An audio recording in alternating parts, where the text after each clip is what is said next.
All right, let's talk about the undisputed king of our solar system, Jupiter. This place is just incredible. A colossal world of raging storms, dozens of moons, and so much power it's hard to even imagine. We're going to start with its just mind-boggling scale. And when I say it's a giant, I really mean it. Just try to picture this. You could fit our home planet Earth inside of Jupiter more than 1,300 times over. It's a scale that almost breaks your brain, but that's the reality of this absolute behemoth. So, a planet this massive? How did it even get here? Well, its story starts right at the dawn of our solar system. You see, Jupiter was forged from the exact same stuff that created our sun. Okay, picture this. About 4.5 billion years ago, the sun flickers into life. All around it, there's this huge, swirling disk of leftover gas and dust. And in that cosmic nursery, Jupiter started gathering up all that material, growing bigger and bigger until it became the very first and the largest planet in our neighborhood. And that's why we call it a gas giant. This is super important. Unlike Earth, there is no solid ground on Jupiter. You couldn't stand on it. It's basically a gigantic ball made almost entirely of hydrogen and helium. Yep, the same elements that fuel the sun. It's almost like a star that just never quite got big enough to ignite. So what does it mean to be a huge spinning ball of gas? Well, it means you get a world of incredible and often really violent extremes. Let's dive a little deeper into this beautifully chaotic environment. This chart really puts it into perspective. I mean, look at that diameter. It's more than 11 times wider than Earth. But here's the wild part. Even though it's so massive, it spins faster than any other planet. A day on Jupiter is only 10 hours long.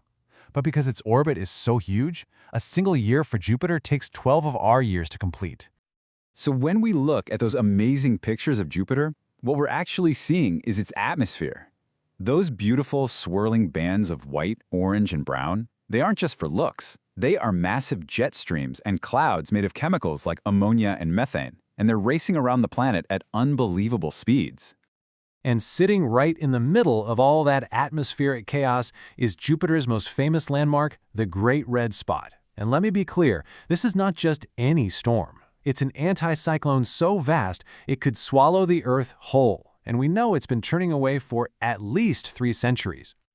The power inside this thing is just staggering. The winds whipping around the edges of that spot have been measured at over 400 miles per hour. That is more than double the speed of the most powerful Category 5 hurricanes we've ever seen here on Earth.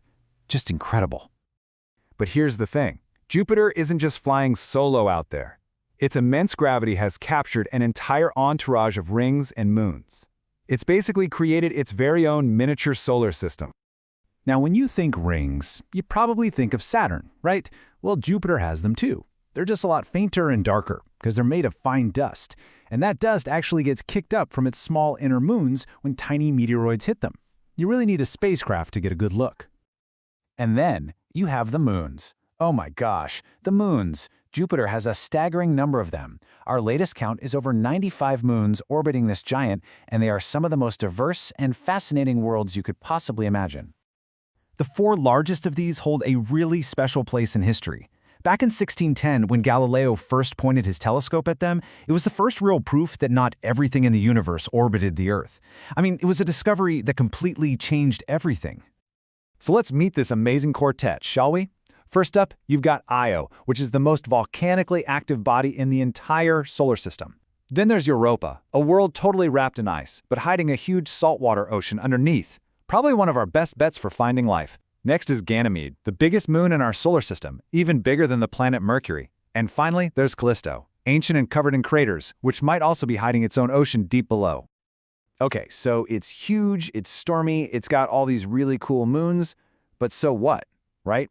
Why should we, all the way back here on tiny Earth, actually care about this distant giant? Well, it turns out Jupiter's influence has a direct impact on our own planet. And this is the crucial point. Jupiter is so much more than just a big, pretty planet. It's the unseen guardian of the inner solar system, and that includes us.